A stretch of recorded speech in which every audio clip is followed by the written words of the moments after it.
ഇത്രയും ദിവസം വെയിറ്റ് ചെയ്തത് ഈ ഒരു ഐറ്റത്തിന് വേണ്ടിയിട്ടാണ്. അവസാനം സാധനം എത്തി.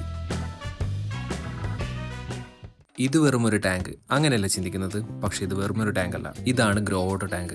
ഓസ്കാറിന്റെ ചെറിയ കുഞ്ഞുങ്ങളെ ഇനി ഇതിലാണ് വളർത്തിയെടുക്കാൻ പോകുന്നത്. ഈ ടാങ്ക് ഒന്ന് താഴോട്ട് ഇറക്കിയിട്ട് ടാങ്കിന്റെ കൂടുതൽ ഡീറ്റെയിൽസും എങ്ങനെ സെറ്റ് ചെയ്തെന്നും പറഞ്ഞുതരാം. ഫൈബറിന്റെ ഗ്രോ വാട്ടർ ടാങ്ക് ആണിത്. ഏകദേശം 4000 ലിറ്റർ ആണ് ടാങ്കിന്റെ കപ്പാസിറ്റി വരുന്നത്. ടാങ്കിന്റെ അടിവശം കുഴിഞ്ഞിട്ടാണ്, അതുകൊണ്ട് വേസ്റ്റ് എല്ലാം സെന്ററിലേക്ക് വന്ന് നിൽക്കും. ഈ ഒരു ഹോളിലൂടെ വാട്ടർ ഈസി ആയിട്ട് റിമൂവ് ചെയ്യാൻ പറ്റും. ഇതിൽ നിന്ന് 2 കണക്ഷനാണ് പോകുന്നത്. ഒന്ന് ഔട്ടിലേക്കുള്ള കണക്ഷൻ, പിന്നൊന്ന് വരുന്നത് ഫിൽറ്ററിലേക്കുള്ള കണക്ഷൻ. ടാങ്കിന്റെ കൂടെ തന്നെ ഫിൽറ്റർ സെറ്റ് ചെയ്യാനുള്ള പോർഷനും കൊടുത്തിട്ടുണ്ട്. അപ്പൊ ഇവിടുന്ന് ഒരു കണക്ഷൻ ഫിൽറ്ററിനകത്തേക്കും വരുന്നുണ്ട്.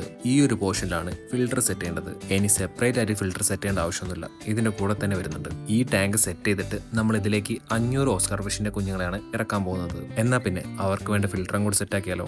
ഈ ഒരു 3 ഐറ്റംസ് ആണ് നമ്മൾ ഫിൽറ്റർ സെറ്റ് ചെയ്യാൻ എടുക്കുന്നത്. അതിനകത്ത് ഇതാണ് ബയോ ഫിൽറ്റർ മീഡിയ. ഇത് മെയിൻ ആയിട്ട് യൂസ് ചെയ്യുന്നത് വെള്ളത്തിനകത്ത് ബെനിഫിഷ്യൽ ബാക്ടീരിയ ഫോം ചെയ്യാൻ വേണ്ടിയിട്ടാണ്.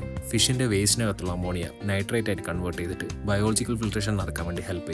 മെക്കാനിക്കൽ ഫിൽട്രേഷൻ ആണ് ഈ ഒരു സ്പോഞ്ച്. ഫിഷിന്റെ വേസ്റ്റ്, ഫുഡ് പാർട്ടിക്കിൾസ് ഒക്കെ പിടിച്ചു നിർത്താൻ ഹെൽപ്പ് ചെയ്യും. സ്പോഞ്ചിന്റെ പോർസ് ബെനിഫിഷ്യൽ ബാക്ടീരിയ ഫോം ചെയ്യുകയും ചെയ്യും. വെള്ളം ക്ലിയർ ആക്കാനും ഹെൽപ്പ് ചെയ്യും. ഈ ഒരു നെറ്റ് കൊടുക്കുന്നത് ഫിൽറ്ററിന്റെ സ്റ്റാർട്ടിങ്ങിലാണ്. എന്നാ പിന്നെ ഒന്നും നോക്കണ്ട, സെറ്റ് ചെയ്യല്ലേ.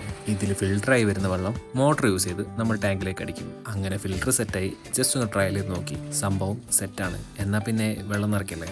അതിനു മുമ്പേ ടാങ്ക് നല്ല രീതിയിലൊന്ന് വാഷ് ചെയ്തെടുക്കണം. എന്നിട്ട് വെള്ളം നിറച്ചാൽ മതി. ആ സെൻട്രലിലെ ഹോളിൽ ഒരു സാധനം വെക്കാനുണ്ട്, അതാണ് ഈ ഒരു ഐറ്റം. ഇതാണ് ഡ്രെയിൻ കവർ. ടാങ്കിലെ വെള്ളം ഡ്രെയിൻ ചെയ്യാൻ വേണ്ടിയിട്ട് യൂസ് ചെയ്യുന്നു. ഫിഷ് ഡ്രെയിൻ പൈപ്പിലേക്ക് കയറാതെ നോക്കുന്നതും ഈ ഒരു ഐറ്റം തന്നെയാണ്.